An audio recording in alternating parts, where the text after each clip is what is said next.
Hello, and welcome to the W.A.I.T channel. What Am I Thinking? A podcast where two sisters share uplifting conversations on fun and sometimes serious topics. Join us each week by clicking the notification bell and subscribing to our channel. If you enjoy the show, use the share link. It's one of the best ways to expand the conversation. Hello and welcome back to the W.A.I.T channel. What am I thinking? I hope everyone had a fabulous holiday, that your Christmas went well, any other holidays that you were celebrating during that time. And now we are getting ready to enter into a new year, 2023. We're back and we are here to let you know what we are thinking. So Tracy, take it away. What are we thinking about talking on today? Well, today's topic will be the focus on the Real Housewives of Salt Lake City, specifically Jen Shah, who has finally been sentenced, and she was sentenced to 6.5 years. And leading up to the sentencing, there were some juicy revelations about this order of protection and possible kind of stalking and an affair. And just in hindsight, it's just kind of funny watching all of this and how it's playing out, because we're still seeing on TV, as she said, the Constitution says that you're innocent until proven guilty. Right, Which right. is not the Constitution, Right. But it's just seeing this vehemence, this doggedness that she has on sticking to the story. Yeah, I felt sad for her when she was talking to the therapist and saying, did she mess her kids up? And it's like, well, you probably made some choices that were probably not in their best interest. I want to believe that her and Coach balanced each other out, so that, if you have a son in a medical school, they did something right. And it seems like, the other son is thriving in high school. And will this rock their world? Surely it will, because she, for all her flaws, she seemed like the glue that held not just her immediate family, but her extended family together. And I guess I wonder if it will be another New Jersey situation with Teresa and Joe, if when she finishes her time, they see each other in such a different light that the marriage may or may not survive her time away.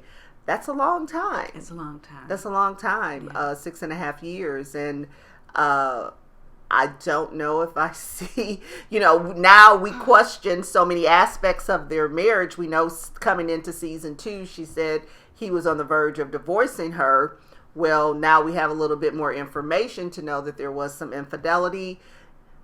With him traveling so much as a coach, for college coach, could it have been infidelity on both parts? Could it have been an unspoken, you do you and I do me, and that's why that wasn't maybe such a shocking revelation? Because it would be hard for me to believe that he was unaware of her legal issues if somebody got an order of protection against her. Right. I would think that would be something he would have known about, and it had to have impacted, the relationship.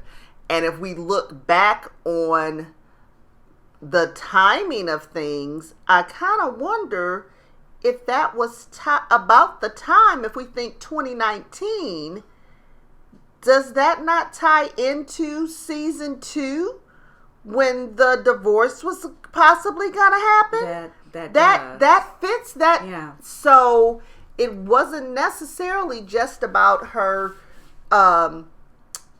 craziness and her anger and her not managing her depression.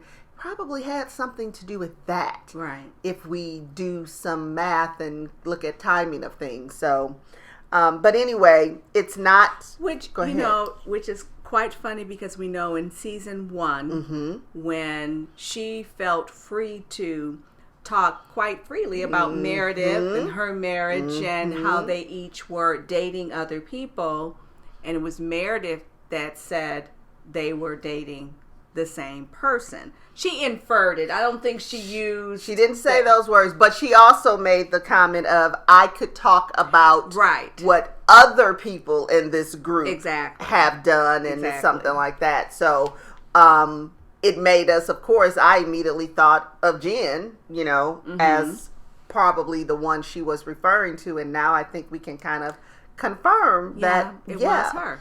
And so in looking at that, you know, there are no winners in this situation. The people who were victimized by the schemes don't know. I know she's got a lump sum of money to pay. Don't know how much restitution. And, you know, when you are in the midst of having lost your savings, even if it comes back, that window of time of lack, recovering from that is still difficult. So it's just a sad situation for those who got taken by her schemes and those other people who were part of it with her. I had not heard about anybody else's who pled guilty, their sentencing. I think they were waiting until she got, so maybe next week, possibly. The irony in this is, you know, with the Giudices, Teresa came from a thriving franchise. And even though I was not fond of all the individuals that they put on the show while she was away, some of them being Margaret, you know, that is still there. But we now know that it's quite questionable. Will Salt Lake, what's going to happen, even be there in 6.5 or however many years she actually ultimately ends up serving? Right. And we could see they were testing out the Angie K and you got the Angie H and you got the Dana, and so you know, and I think apparently you mentioned they did not test very well. Well, I know that there's rumblings about people missing Mary.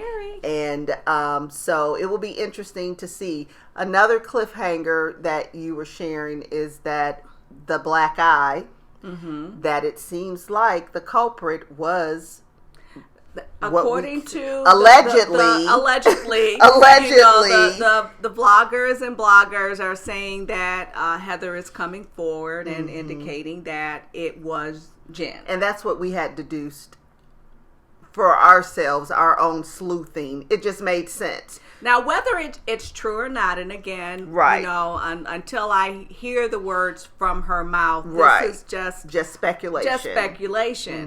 But regardless, that whole black eye thing, and then her naming the individuals that were with her after 2:00 and the door opening at 4:00 in the morning. Somebody made a very valid point that if Heather had fallen and it was an injury that occurred because of an accident, production would have had to take her to the emergency room. There's no way that the liability was too much. It would have been too much, right? Especially a hit in the head.